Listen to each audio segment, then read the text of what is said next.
φορτώνω με μοναξιά. Ειδικά όταν έχω ένα τόσο έξυπνο ακρότη. Ο πολιτισμός στηρίζεται στην ιδιοκτησία.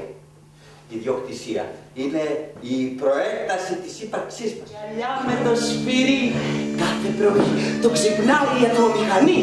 Κάθε πρωί η αλυσίδα γίνεται πιο στενή και η μπριζόλα πιο στεγνή. Αλλά όλοι τον καμαρώνουν. Αυτός ο άνθρωπος με το σφυρί στο χέρι είναι το νέο οικονομικό θαύμα.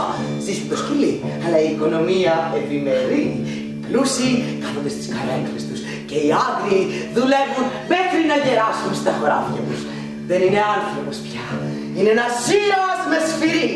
Που κάνατε κυβέρνηση το κόμμα μου. Όλοι ίσοι. Είμαστε όλοι μαζί. Δεν περισσεύει κανείς. Είμαστε όλοι ίσοι. Αλλά για καθαρά πρακτικούς λόγους θα κάνετε αυτό που σας λέω εγώ, που κρατώ αυτό εδώ το σκύπτρο. Όποιος διαφωνεί μαζί μου μπορεί να αυτοεξοριστεί και να τρέφεται με πέτρες, μύγες και ποντίκια.